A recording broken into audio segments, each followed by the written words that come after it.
Naam, karibu tena. Tukirejelea taarifa za nchini ni kwamba Waziri wa Elimu Profesa Jacob Kaimenyi amekiri kuwa bado angali na imani na Baraza la Mitihani humu nchini NEC, akiwa mbele ya kamati ya bunge kuhusu elimu. Kaimenyi alisisitiza kwamba licha ya yeye na washikadau kukubali kwamba kumekuwepo na changamoto za wizi wa mtihani, wakati huo huo mbunge wa Mbooni Kisili Munyao amewasilisha hoja bungeni ya kutaka baraza la NEC kuweza kuvunjiliwa mbali kwa kushindwa kusimamia mitihani pasavyo. Francis Mtalaki na maelezo zaidi.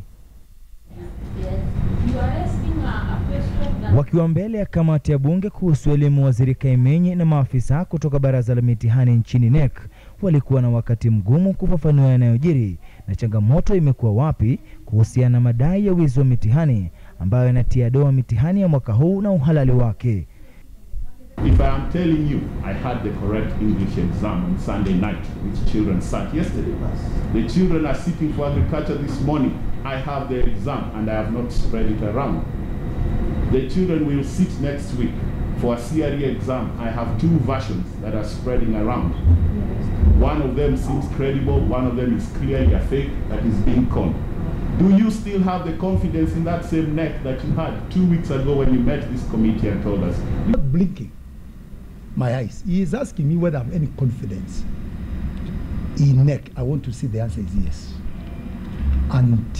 Unless and until we are proven otherwise through an audit process. When students cheat and you find them with pre-prepared notes, do you attach these prepared notes to the examination council and say this is evidence? We are not denying that we could be having a challenge. There could be challenges in the process. There could be weak links in the process. And the Cabinet Secretary has said, we will audit the system and see where could be the weak link be. Japo Waziri Kaimenyi aliahidi mabadiliko na kubuni njia mwafaka katika tatizo la wizi wa mitihani, chini ya siku 2 wabunge walionekana kumtaka Kaimenyi kung'atuka pamoja na uongozi wa baraza la mitihani nchini kwa kile walichodai kushindwa kutekeleza majukumu yao. What we have seen over the years is that total failure. And Chair, I can present evidence if you so wish, give us time, to show that for the last 3 or 4 years, the council has failed to meet and maintain examination standards as provided for in the NEC Act, Section 10(1)A. Our biggest challenge, and we'll do our best, is to trace the source of this information. That it's very difficult, but we'll do our best so that we read and get to the bottom of this thing.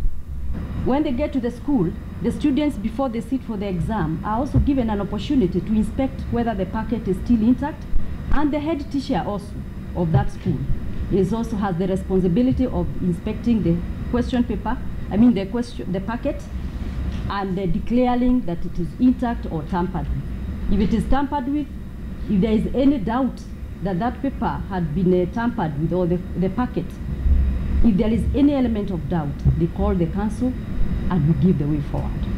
Katika utetezi wao, NEC ilidai kuwa zipo ngazi nyingi za kufanikisha mitihani hii, hivyo basi imekuwa vigumu kudadisi ni nani au ni wapi pale maji yanapozidi unga. Lakini sasa wanapendekeza adhabu kali kwa watakaokamatwa.